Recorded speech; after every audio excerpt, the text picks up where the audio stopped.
Once, a man went to a doctor and said, "Doctor, I feel tired all the time. My mind is restless. My heart feels heavy." The doctor smiled and asked, "What is it that you carry every day?" The man replied, "My phone, my worries, my anger, my past mistakes, and everyone's expectations." The doctor said, "Interesting.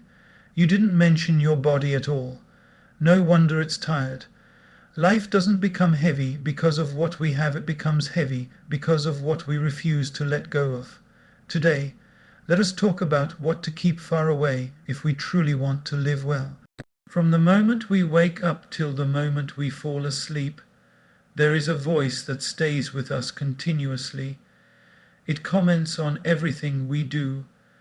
It judges our actions, questions our abilities, and reminds us of our past mistakes. This voice is not outside us, it lives inside us, and for many people this inner voice is harsh, unforgiving, and deeply negative. Think about it for a moment. If someone spoke to you the way you sometimes speak to yourself, would you keep that person in your life? Probably not, yet we tolerate that voice every single day. We call ourselves weak when we feel tired. We call ourselves failures when something doesn't work out. We call ourselves unworthy when we make a mistake. Slowly, without realizing it, we become prisoners of our own thoughts. Negative self-talk is dangerous because it sounds like truth. It repeats itself so often that we begin to believe it. A single failure becomes "I always fail." One rejection becomes "I am not good enough." One slow day becomes "I will never succeed." These thoughts don't just stay in the mind. They start shaping our confidence, our decisions, and our future. But here is something important to understand. Thoughts are not facts. Just because your mind says something does not mean it is true. The mind is like an untrained child. It says whatever comes to it. If we don't guide it, it creates stories based on fear, insecurity, and past pain. Many people think confidence means never doubting yourself. That is not true. Even strong people have doubts. The difference is, they don't let those doubts become their identity. They acknowledge the thought and then choose a better one. Instead of saying, "I am bad at this," they say, "I am still learning." Instead of saying, "I can't do it," they say, "I will try again." This small shift changes everything. Self-kindness is not weakness. In fact, it takes great strength to be gentle with yourself in a world that constantly pushes you to be harsh. Growth does not come from self-hatred. Growth comes from self-awareness and patience. When a child falls while learning to walk, we don't shout at them. We encourage them. We tell them it's okay. Yet, when we fall, we punish ourselves mentally. Your inner voice should be a place of support, not punishment. When you fail, it should say, "You learned something." When you feel low, it should say, "This will pass." When you feel scared, it should say, "You are not alone." Life is already challenging. The world will criticize you enough. You don't need to add another enemy inside your own mind. The moment you begin to speak to yourself with understanding, your energy changes. Your confidence grows quietly, and your journey becomes lighter. The quality of your life depends greatly on the quality of your inner conversations. Change the way you speak to yourself, and slowly the way you live will begin to change too. From childhood, we are taught to look around before we look within. Marks are compared, salaries are compared, lifestyles are compared, and slowly comparison becomes a habit. At first, it seems harmless. We think it motivates us. But over time, this habit quietly steals our peace and confidence. Comparison creates an illusion that everyone else is moving faster, achieving more, and living better. Social media makes this even stronger. We see the highlights of others' lives and compare them with the behind the scenes of our own. Someone's success post makes us question our own progress. Someone's happiness makes us doubt our own life choices. Without realizing it, we start measuring our worth using someone else's ruler. The biggest problem with comparison is that it ignores context. You don't know the struggles behind someone's achievements. You don't know the sacrifices they made, the failures they faced, or the support they received. Every person walks a different path, carries a different load, and learns different lessons. Comparing two lives is like comparing two journeys that started at different places and are going to different destinations. When comparison enters the mind, joy quietly exits. Even achievements begin to feel small because someone else seems to have done better. Gratitude fades and dissatisfaction takes its place. The mind starts asking, "Why not me?" instead of "How far have I come?" This shift may seem small, but it slowly weakens self-belief. Nature teaches us a powerful lesson here. A tree does not stop growing because another tree is taller. A river does not change its direction because another river flows faster. Each follows its own rhythm. Each fulfills its own purpose. The moment we accept that life is not a race but a personal journey, comparison begins to lose its power. True growth begins when attention turns inward. Progress should be measured by asking better questions. Am I learning? Am I becoming more aware? Am I a better version of myself than yesterday? When the focus shifts from competing with others to improving oneself, life becomes calmer and more meaningful. Comparison keeps the mind restless. Contentment keeps the heart peaceful. The more we distance ourselves from unnecessary comparisons, the more space we create for self-respect, gratitude, and genuine happiness. And in that space, we begin to grow, not faster, but deeper and stronger. Ego is a very subtle thing. It doesn't always show up loudly. Sometimes it hides behind pride, sometimes behind anger, and sometimes even behind silence. It makes us believe that admitting a mistake will make us small, that saying sorry will weaken us, and that letting go means losing. Slowly, ego builds a wall between us and others, and before we realize it, that wall also separates us from peace. Many conflicts in life are not because of big problems, but because of small egos. Simple misunderstanding turns into a long, lasting distance because no one wants to take the first step. Relationships break not because love disappears, but because ego refuses to bend. We hold on to our I so tightly that we forget the we. Ego constantly seeks validation. It wants to be right, to be acknowledged, to be superior. But in this endless search, it creates restlessness. The mind stays busy defending its image instead of understanding the situation. Peace gets sacrificed for the sake of proving a point. And often, after winning an argument, we still feel empty inside. Humility, on the other hand, does not mean thinking less of yourself. It means thinking of yourself less. It allows us to listen without preparing a reply, to accept feedback without feeling attacked, and to grow without feeling threatened. A humble mind is open, flexible, and calm. It learns faster because it is not busy protecting its pride. Ego also shows up when we refuse to change. We cling to old habits and opinions just because they feel familiar, but life is constantly inviting us to evolve. When ego resists growth, it keeps us stuck. When humility guides us, growth becomes natural. Strength is not in dominating others, but in mastering oneself. It takes courage to admit, "I was wrong." It takes wisdom to say, "You may be right." And it takes inner strength to choose peace over victory. When ego steps back, clarity steps in. Conversations become lighter. Relationships become warmer. Life becomes smoother. The less space ego occupies in the heart, the more room there is for understanding, compassion, and lasting happiness. Complaining often feels like a natural response to difficulty. When things don't go our way, the mind immediately looks for someone or something to blame. At first, complaining seems to give relief, as if we are unloading a burden. But slowly, it becomes a habit, and that habit begins to shape the way we see life. When we complain repeatedly, the mind starts focusing more on what is wrong than on what is possible. Problems appear bigger, heavier, and more permanent than they actually are. Even small inconveniences start feeling overwhelming because the mind has been trained to magnify discomfort. Over time, this constant focus on negativity drains energy and motivation. Complaining also keeps us stuck. It talks a lot about the problem but does very little to move toward a solution. Instead of asking, "What can I do?" the mind keeps asking, "Why is this happening to me?"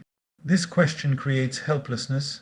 It takes away responsibility and gives power to circumstances. And when we feel powerless, progress becomes difficult. Another silent effect of complaining is that it affects our relationships. People may listen at first out of care or concern, but continuous complaining creates heaviness. Conversations start revolving around the same frustrations, the same disappointments repeated in different words. Slowly, connection weakens and understanding fades. Complaining also blocks gratitude. When the mind is busy counting problems, it forgets to notice blessings. We overlook what is working because our attention is fixed on what is missing. Life may have many good moments, but a complaining mind struggles to experience them fully. This does not mean ignoring pain or pretending everything is fine. Acknowledging difficulty is healthy, but there is a difference between expressing a problem and constantly feeding it. One leads to clarity, the other leads to bitterness. When we replace complaining with reflection, something shifts, the mind becomes calmer, solutions start appearing. Even if the situation doesn't change immediately, our inner response does, and that change makes life feel lighter, more balanced, and more meaningful. Many people grow up believing that being good means being agreeable. Saying yes becomes a habit, even when the heart wants to say no. At first, it feels like kindness. Over time, it turns into exhaustion. When we constantly prioritize others' expectations over our own needs, we slowly lose touch with ourselves. People pleasing often comes from a fear of rejection. We worry that if we disagree, we will be disliked. If we set boundaries, we will be judged. If we choose ourselves, we will be seen as selfish. So we adjust, compromise, and stretch ourselves thin, hoping to keep everyone comfortable. But in trying to keep everyone happy, we quietly make ourselves unhappy. One of the hidden costs of people pleasing is resentment. When we give too much without choice, frustration builds inside. We may smile on the outside, but inside there is anger and fatigue. Over time, this emotional weight affects our peace and our relationships, because unspoken resentment eventually shows up in one way or another. People pleasing also blurs personal boundaries. When boundaries are weak, time, energy, and emotions get drained easily. We begin to feel overwhelmed, yet guilty for feeling that way. The mind stays caught between obligation and exhaustion, unsure of where to draw the line. Learning to say no is not about becoming rude or uncaring. It is about being honest. A sincere no is healthier than a forced yes. When we respect our limits, we teach others how to respect us too. Clarity creates stronger relationships than silent sacrifice ever can. Choosing yourself does not mean abandoning others.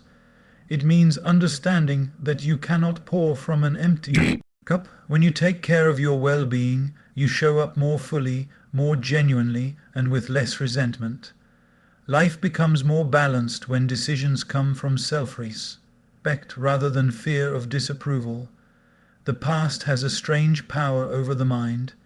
Even though it no longer exists, it often feels heavier than the present moment.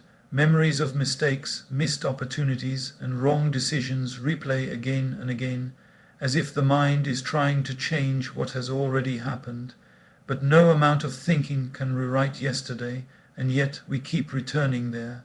Regret often begins as reflection. But it turns painful when we start blaming ourselves. We tell ourselves that one decision ruined everything, that one mistake defines who we are. Slowly, the mind builds an identity around guilt and failure. Instead of learning from the past, we get trapped in it. Living in regret also steals courage from the present. When the mind is busy looking backward, it becomes afraid to move forward. Every new opportunity feels risky because the memory of past failure feels too loud. The fear of repeating mistakes keeps us from trying again, even when life offers a fresh chance. The truth is, the person who made those mistakes was operating with the awareness they had at that time. Growth changes perspective. What feels wrong today may have felt right or necessary then. Holding on to regret is like punishing your present self for the ignorance of your past self. The past is meant to be a teacher, not a judge. Its role is to offer lessons, not lifelong sentences. When we extract learning instead of self-blame, the past loses its grip.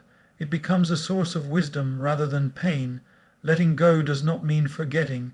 It means forgiving yourself. It means accepting that being human includes error, confusion, and missteps. When forgiveness replaces regret, energy returns.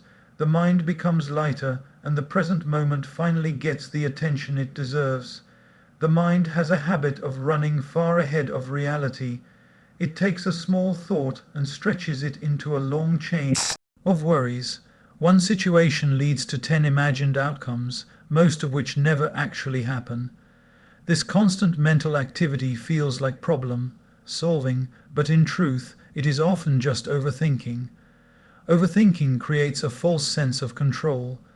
The mind believes that by thinking more, it can prevent pain or failure, but instead of clarity, it produces confusion. The more we think, the less certain we feel. Simple decisions become complicated, and peaceful moments get interrupted by unnecessary fear. One of the most exhausting effects of overthinking is that it pulls us away from the present moment. While the body is here, the mind is busy replaying the past or worrying about the future. We miss what is happening now because our attention is trapped in what might happen or what should have happened. Overthinking also amplifies self-doubt. It keeps questioning choices, abilities, and intentions. Even after making a decision, the mind goes back and wonders if it was the right one. This constant second guessing drains confidence and creates mental fatigue. Many worries created by overthinking are based on assumptions, not facts. The mind fills in gaps with fear, imagination. Silence gets interpreted negatively. Delays feel like rejection. Small changes feel like major threats. And because these stories are repeated internally, they begin to feel real. Peace begins when we learn to pause the mind instead of feeding it. Not every thought deserves attention. Some thoughts are just noise. When we learn to observe them without getting carried away, the mind slowly calms down. Life flows more smoothly when trust replaces excessive thinking. Trust in your efforts, trust in timing, and trust in the process. When the mind rests, clarity rises, and decisions become simpler and more grounded. Modern life constantly creates a sense of hurry. Notifications demand instant replies, opinions are expected immediately, and decisions are often pushed to be made without pause. This constant rush trains the mind to believe that everything is urgent, even when it is not. Slowly, calm thinking gets replaced by reactive behavior. False urgency pressures us to act before we understand. We respond while emotions are high, speak before listening fully, and decide before reflecting. In such moments, the mind is driven by anxiety rather than clarity. What could have been handled peacefully turns into stress, misunderstanding, or regret. When everything feels urgent, nothing feels thoughtful. The nervous system stays on alert, making it difficult to rest mentally. Even during quiet moments, the mind feels restless, as if something is being missed. This constant alertness drains energy, and reduces the quality of attention we give to people and tasks. False urgency also disconnects us from wisdom. Important decisions need space. Emotions need time to settle. Silence often reveals what noise hides. But when we rush, we skip these steps and later wonder why things didn't turn out well. Many situations resolve themselves when given time. A delayed response can prevent an unnecessary conflict. A paused decision can save months of struggle. Time adds perspective, but urgency steals it. Learning to slow down is not laziness, it is intelligence. It means recognizing the difference between what is truly important and what only feels important. When we stop reacting to every external pressure, the mind becomes steadier, responses become calmer, and life feels far more manageable. Modern life constantly creates a sense of hurry. Notifications demand instant replies, opinions are expected immediately, and decisions are often pushed to be made without pause. This constant rush trains the mind to believe that everything is urgent, even when it is not. Slowly, calm thinking gets replaced by reactive behavior. False urgency pressures us to act before we understand. We respond while emotions are high, speak before listening fully, and decide before reflecting. In such moments, the mind is driven by anxiety rather than clarity. What could have been handled peacefully turns into stress, misunderstanding, or regret. When everything feels urgent, nothing feels thoughtful. The nervous system stays on alert, making it difficult to rest mentally. Even during quiet moments, the mind feels restless, as if something is being missed. This constant alertness drains energy and reduces the quality of attention we give to people and tasks. False urgency also disconnects us from wisdom. Important decisions need space, emotions need time to settle, silence often reveals what noise hides, but when we rush, we skip these steps and later wonder why things didn't turn out well. Many situations resolve themselves when given time. A delayed response can prevent an unnecessary conflict. A paused decision can save months of struggle. Time adds perspective, but urgency steals it. Learning to slow down is not laziness, it is intelligence. It means recognizing the difference between what is truly important and what only feels important. When we stop reacting to every external pressure, the mind becomes steadier, responses become calmer, and life feels far more manageable. When life lacks direction, even comfort begins to feel empty. Days pass, routines repeat, and achievements no longer bring the satisfaction they once did. This inner emptiness often does not come from lack of success, but from lack of meaning. When there is no clear reason behind our efforts, motivation slowly fades. Purpose gives structure to life. It answers the silent question of why we do what we do.